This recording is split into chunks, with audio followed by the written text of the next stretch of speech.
Walang takas sa magkakahiwalay na operasyon sa Maynila at Quezon ang 6 na Japanese na sangkot umano sa magkaibang estilo ng panloloko. May 2 Pilipino ring nadamay kabilang ang isang dating pulis. Nakatutok si John Consulta. Mabilis na inakyat ng mga otoridad ang ikalawang palapag ng bahay na ito sa Candelaria, Quezon. Hey, don't move. Don't move. Get down. Get down. Inaresto ng Bureau of Immigration Fugitive Search Unit ang 4 na Japanese na miyembro umano ng JP Dragon at Luffy Group Criminal Syndicate. Susi sa pagtuntun sa kanila umanong scam hub ang pagkahuli ng isa pang Japanese sa Lucena. Ayon sa immigration, pig butchering scam ang modus ng grupo na madalas mambiktima ng mga senior citizens sa Japan. Kaya nga tinawag na pig butchering ay papatabain muna bago nila tuluyan na kunin yung laman ng mga bank accounts. Simula pa nung 2018 na nasukol natin yung malaking scam center nila, nagiwahiwalay na sila at nagkalat-kalat na ng iba-ibang lugar. Bukod sa mga computer, registered SIM cards at iba pang gadgets, tumambad din ang isang listahan ng mga Japanese at kanilang personal data tulad ng cellphone number at bank accounts. Alamin natin kung may mga nabiktima sila na mga Filipino. Ibibigay din natin yon mga numerong yon at mga pangalan sa Japanese police upang mag-conduct sila ng investigation. May mga sensitive sila na information ng mga phone numbers, mga account numbers nitong mga biktima nila na tinatawagan sa Japan. Wala pang pahayag ang mga inarestong Hapon na nakakulong na sa Immigration Detention Facility sa Bicutan. Sa operasyon naman sa Ermita, Maynila, nasa kote ang isa pang Japanese at 2 lalaking nagsisilbing security nito. Nagpapakilala di umano na isang dating leader ng isang Yakuza group.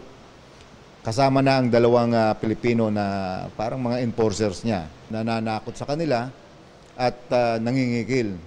Una ng halagang 10 milyon upang kapalit daw dito ang kanilang security, pati na yung kanilang mga pamilya. At kung hindi nga raw magbibigay ang mga complainants ay papatayin sila, pati na ang kanilang pamilya. Napag-alamang isa sa 2 naarestong Pilipino, dati palang pulis. Sinisika pa namin makuha ang panig ng mga inaresto. Bali na i-file natin yung violation ng Article 282 for grave threats at in relation to RA 10175, yung Cybercrime Prevention Act, dahil ginagamit yung information and communication technology sa paggawa ng krimen. Para sa GMA Integrated News, John Consulta, nakatutok 24 oras. Hanggang 5% taas presyo sa pang Noche Buena ang hirit ng ilang manufacturer. Hindi na yan hinintay ng ilan at namili na sa ikalawang bear month ng taon. Ang tugon ng DTI sa pagtutok ni Bernadette Reyes. Mahigit 2 buwan pa bago ang Pasko pero ngayon pa lang nagsimula ng mamili ng mga panghanda sa Noche Buena si Charina para anya medyo makamura. Para advance kasi parang ang price mas mura pa kaysa pagdating ng malapit na yung Christmas parang tumataas. Ito rin ang obserbasyon ng Department of Trade and Industry tulad sa mga karaniwang sangkap gaya ng macaroni, keso, condensed milk, mayonnaise at iba pa. Depende sa produkto hanggang 5% ang hirit na taas presyo ng ilang manufacturer. Pero iba raw ang gustong mangyari ngayong taon ng DTI. Every year they always ask for an increase, di ba? Parang normal na ata yun na hinhiling nila. But this time we're really requesting them that no price increase. Sa ngayon, meron naman daw nagbaba ng presyo tulad ng isang brand ng Christmas ham. Hamon pa naman ang isa sa hindi na raw afford ng ilang mamimili tulad ni Gloria. Hindi kami naghahambog. Tama na yung spaghetti tsaka konting tutuluto ng minudo, yun lang. Opo, para? Para makaraos lang. Meron akong nakakausap that will not have any price increase. Merong isa na magro-rollback. So that's actually good news. Ayon sa DTI, mas mataas na presyo ng ingredients at labor cost ang karaniwang dahilan ng manufacturers para sa hirit na taas presyo. Sa susunod na 2 linggo, inaasang makakapaglabas na ng DTI Noche Buena Price Guide para magsilbing gabay sa mga mamimili. Bukod sa mga pangunahing sangkap sa mga pang Noche Buena, stable pa naman ngayon ang presyo ng mga produkto produktong agrikultura, pero nag-i-increase naman talaga pag lumalaki yung demand. Pero hindi naman ganun kalaki kasi maganda naman yung supply natin. Yung egg talaga nagtataas yan pag ganitong season, tsaka yung karne. Sinisikap naman daw ng DTI na hindi na rin magtaas ang presyo ng mga pangunahing bilihin hanggang matapos ang taon. Katunayan sa price monitoring ng DTI at lokal na pamahalaan ng Taguig ngayong araw, mas mababa pa sa suggested retail price ang presyo ng mga pangunahing bilihin. Sa bigas, may mabibili na sa halagang 30 hanggang 37 pesos kada kilo. Now there's a lot of choices. Bumaba na siya ng 30, which dati the prices were like 58, 56. Ngayon nasa 30s na. Para sa GMA Integrated News, Bernadette Reyes, nakatutok 24 oras. Nakaranas ng flash flood ang isang barangay sa Ginubatan, Albay ngayong araw.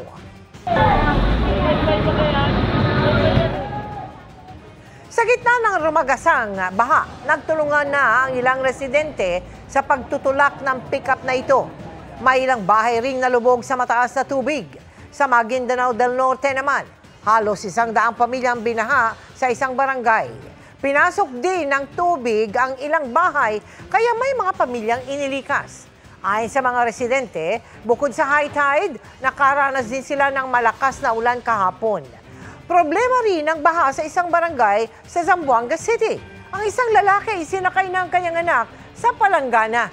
Meron din ginawang balsa ang sirang refrigerator. Nagtayo na ng community kitchen ng barangay para sa mga apektadong residente. Ayon sa Pag-asa, Intertropical Convergence Zone o ITCZ ang nagdala ng mga pagulan sa dalawang lugar.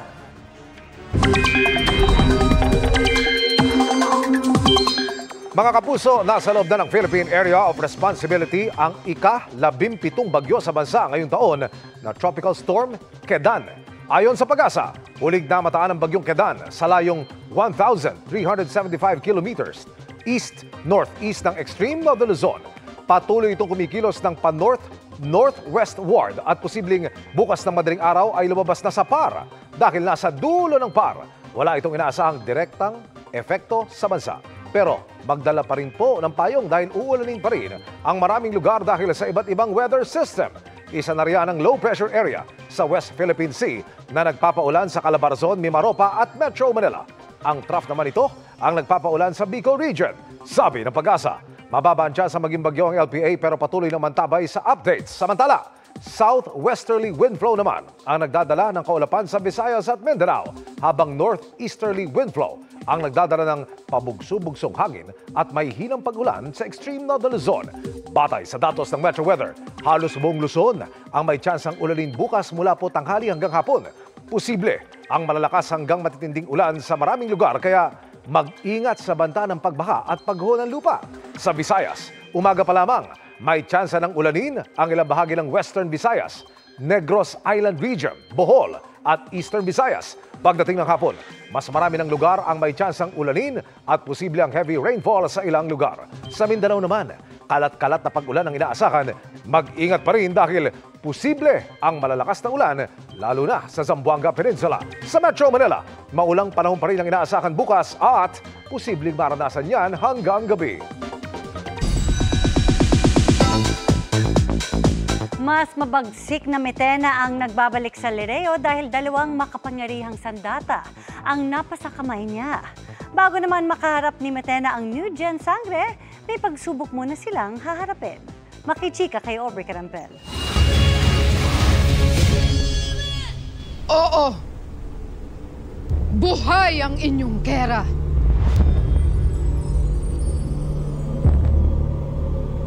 At palatak vuz rakera!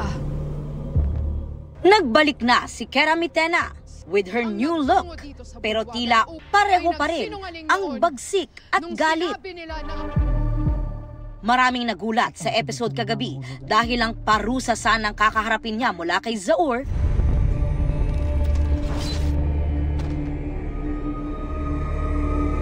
napigilan nang dumating sina Olgana at Veshdita. Kaya ang mga nagtaksil, ipasok ang taksil!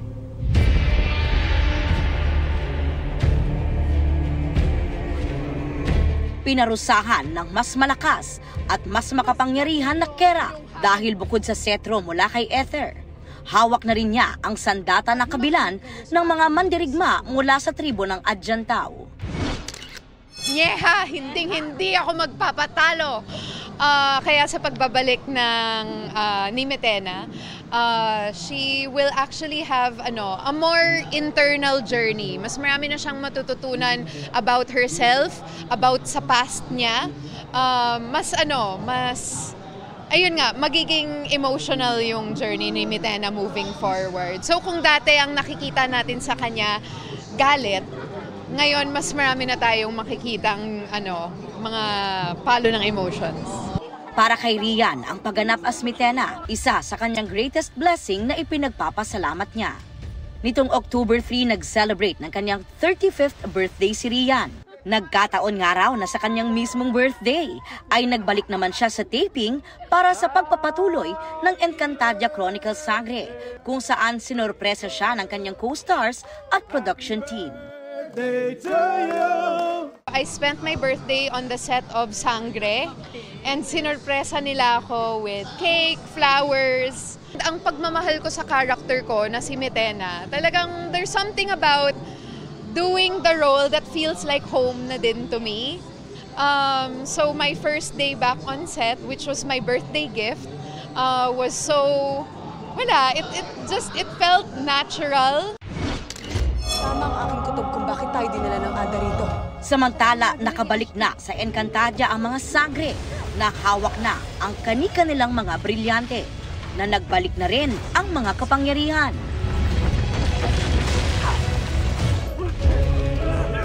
Pero bago harapin si Metena, kailangan muna nilang maghanda at harapin ang mga pagsubok ni Ashti Perena.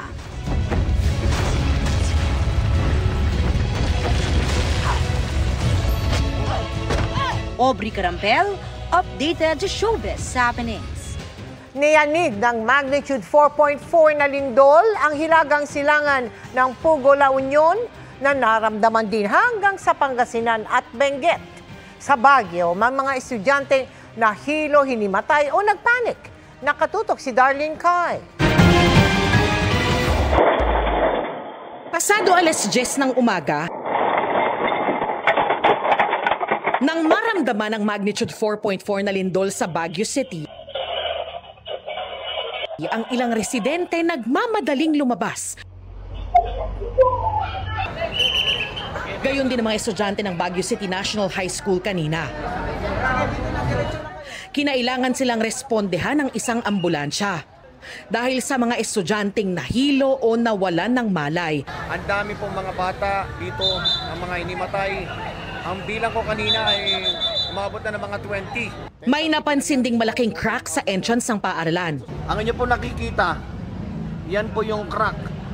Yan po yung bagong crack dito sa main entrance ng Baguio City High School. Sa Luwakan Elementary and High School naman, isang estudyante ang isinakay sa stretcher nang makaranas ng panic attack. Pinalabas din ang mga nasa loob ng iba pang paaralan at establishmento. Mabilis ding nagpunta sa open spaces ang mga empleyado at kliyente ng Baguio City Hall. Paalala ng mga otoridad kung lumilindol, maging kalmado at sundin po natin ang ating drill, yung duck, cover and hold. Nag-ikot na rin sila sa lungsod para magsagawa ng assessment. Nakikipag-ugnayan na rin ang technical personnel ng City Buildings and Architecture Office sa mga administrators ng mga paaralan, malls at private at public buildings para tiyakin ang tibay ng mga istruktura. Dahil sa lindol, sinuspindi ang klase sa Baguio mula preschool hanggang senior high school. May mga nagsuspindi rin ang klase sa Pangasinan at La Union kung saan naramdaman din ang pagyanig. Naitala ang sentro ng lindol 3 kilometro hilagang silangan ng Pugo, La Union kaninang 10:30 ng umaga. Wala namang nai-report na pinsala sa ngayon. Ayon sa FIVOX, walang inaasahang aftershocks matapos ang lindol. We consider this as a light earthquake. Wala po tayong inaasahan na aftershock and hindi po tayo nag-expect ng damage po dito. Hindi rin daw konektado ang lindol sa malakas na pagyanig kamakailan sa Cebu. Para sa GMA Integrated News, Darlene Kai, nakatutok 24 oras. Ingat po sa pagbili ng mga bagsak presyong sasakyan. Baka repossess yan o nahatak ng bangko dahil hindi na mabayaran tulad ng ibinebenta umano ng 3 inaresto ng PNP Highway Patrol Group. ang kanilang estilo para makaengganyo ng customer sa pagtutok ni June Veneracion. Wala, ini-inspect pa yung engine. Habang abala ang mga seller at ang kunwaring buyer ng sasakyan sa isang parking area sa Pasay City, nagmamasid naman sa di kalayuan ang mga pulis mula sa Highway Patrol Group. Magkano binibenta? Mura, 200 ako. Red flag pa rin kasi mura. Nang isara na ang kunwaring transaksyon, dito na nagka-arestuhan. Kuya, ba't ganun? Bakit kuya? Kuya, hindi naman ako Arestado ang dalawang suspect sa illegal umunong pagbebenta ng mga repossessed o mga sasakyang nahatak ng bangko dahil hindi na mabayaran. May dagdag kaso pa dahil nakuhanan sila ng di lisensyadong baril. Tapos may baril. Pakita mo. Loaded? Loaded? Tama, loaded. Sa follow-up operation sa Mandaluyong City, isa pang kasabot umano ng mga suspect ang naaresto. Sa kabuuan, 5 sasakyan ang nakuha sa grupo. Sabi ng mga suspect, nasa buy and sell sila ng mga sasakyan at hindi nila alam na may problema ang mga nakuha nilang unit. Sabi sa amin, eto San Lato na remata na, pwede na ibenta. Yun ang sabi sa amin, sir. Sumama lang po ako, nag-finance lang po ako. Hindi naman itinanggi ng mga suspect na may nakuha sa kanilang baril. Hindi naman po siya gumagana, pang-intimidate lang namin if ever na may magbabanta sa amin. Iniimbestigahan ng PNP HPG ang posibilidad na bahagi ng isang malaking grupo ang mga suspect. Isa raw sa mga modus ng grupo, sabi ng PNP Highway Patrol Group, ay yung bagsak presyo na bentahan. Alam niyo ba, itong sasakyan na ito, year 2024 model, binebenta lang daw ng grupo sa halagang 150,000 pesos. Pero sa legal na bentahan, pwede pa itong umabot na mahigit 500,000 pesos. Sa mga online platform daw ibinebenta ng grupo ang kanilang mga sobrang murang sasakyan. Kapag ito'y binili nila at syempre kung ito din na alarmado na sa PNP HPG at sila po ay naispatan ng ating po mga patroller, sila rin po ay magkakakaso. Para sa GMA Integrated News, June Veneracion, nakatutok, 24 oras. Tuloy ngayong Oktubre ang investigasyon ng Senate Blue Ribbon Committee sa mga flood control project. At imbitado pa rin sina dating Speaker Martin Romualdez at dating Congressman Zaldi Co. Ayon kay Committee Chairperson Erwin Tulfo. Nakatutok si Sandra Aguinaldo. Pansamantalang nahinto ang Blue Ribbon Committee hearing kaugnay sa mga maanumalyang flood control projects na nasundan ang pagbibitiw ng chairman nitong si Senador Panfilo Lacson. Pero pangako ng vice chairman ng komite na tumatayo ring acting chairman na si Senador Erwin Tulfo, itutuloy na ang hearing ngayong Oktubre. Siguro po sa October 22, 23, somewhere around there. Nakita ko pong medyo maluwag-luwag, around 23, 24, mga 26, 27, ganun po. Kasi po ngayon, busy po yung mga ibang kasamahan ho natin sa mga budget hearing po, kanya-kanya. Itutuloy din niya ang plano ni Lacson na pag-iimbita kina dating House Speaker Martin Romualdez at dating Ako Bicol Party List Representative Zaldi Co. Si Speaker po kasi invitation lang po dahil meron po tayong interparliamentary courtesy po. So it's just an invitation. Pero si Zaldi Co siguro pwede na pong imbitahan. Pag hindi po sumagot, pwede na pong padalhan po na sa pila. Puna ng ilang senador noon, tila mga senador daw ang nadadawit at nakakaiwas naman umano ang ilang kongresista. Pangako ni Tulfo, hindi niya basta palalampasin ang mga madadawit. Susundan din po namin yung mga nabanggit po ni Curly at Mrs. Diskaya po na nakausap nila. Not personally, kundi yung mga tauhan po ng mga mambabatas na yun. Pagkatapos sutukan ng flood control projects ay posibleng isunod nila ang anomalya sa farm to market road. May naisip din siyang paraan para mapabilis ang investigasyon. Sabi nga ng DPWH, parang 4,000 po yata o 8,000 na flood control projects throughout the country. So, napakadami po. Siguro gagawin ho natin, pag nahagip ka, may flood control ka, kailangan i-certify po ng DPWH, ng COA, na yung flood control mo talaga na-execute na hindi siya substandard at hindi siya ghost. Git niya, ang layunin ng investigasyon ng Senado ay pagbalangkas ng batas para hindi na maulit ang katiwalian sa mga proyekto. Paliwanag pa ni Tulfo, acting chairman lang siya sa ngayon dahil gusto niyang bigyang daan muna ang paghahanap ni Senate President Tito Soto ng permanenteng chairman. Samantala, bukas inaasahang mag-a-adjourn ang Senado. Pero sinabi ni Soto na nagbigay na ng pahintulot ang Senado sa kagustuhan ng Kamara na magsagawa ng sesyon hanggang Lunes para raw maaprubahan ang national budget sa ikatlong pagbasa. Para sa GMA Integrated News, Sandra Aguinaldo, nakatutok, 24 oras. 24 oras nang binabantayan ang mga tulay sa Alcala, Cagayan matapos bumigay ang isang tulay roon. Hinakot na rin ang mga sako ng palay sa truck na nakasampa sa nasirang tulay. Nakatutok si Jasmine Gabriel Galban ng GMA Regional TV. Alas 8 kagabi nang alisin ang mga sako-sakong palay mula sa truck na nakasampa pa sa Pigatan Bridge sa Alcala, Cagayan nang tuluyan itong bumigay.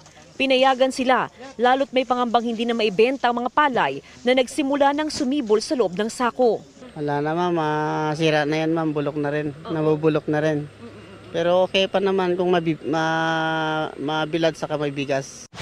Pinaghahandaan na rin ang paggawa ng Detour Bridge o pansamantalang tulay matapos makausap ng lokal na pamahalaan ng may-ari ng lupang dadaanan nito. 40 tonelada ang bigat ang kapasidad nito, mahigit doble ng kapasidad ng bumigay na tulay. Dumating na ngayong araw ang mga heavy equipment na gagamitin para sa konstruksyon ng Detour Bridge dito sa Alcala, Cagayan. Pero ayon sa DPWH, hindi pa agad masimulan ngayong araw ang konstruksyon ng Detour Bridge dahil may mga materyales pa na kailangang hintayin. Ipinag-utos rin ni Dizon ang agarang inspeksyon at monitoring sa kondisyon ng mga lumang tulay sa Cagayan. Nag-release ako ng memo instructing lahat ng taga-DPWH from region to district na makipag-coordinate na sa mga LGUs at mga probinsya para number 1, i-assess lahat ng mga bridge. At number 2, maglagay ng mga measures tulad ng traffic management. 24/7 na may magbabantay sa mga tulay para matiyak na pasok sa weight limit ang bigat ng mga dadaan. Ginagawa namin niya ma'am, bali nagkuhan ako ng 3 relebo, may 2 kagawad tapos 4 na tanod na kasama yung mga nagbabantay na kapulis. May mga precautionary advisory na ipinaskil malapit sa mga tulay, gaya sa Magapit Bridge sa bayan ng Lalo. Mula sa GMA Regional TV at GMA Integrated News, Jasmine Gabriel Galban, nakatutok 24 oras.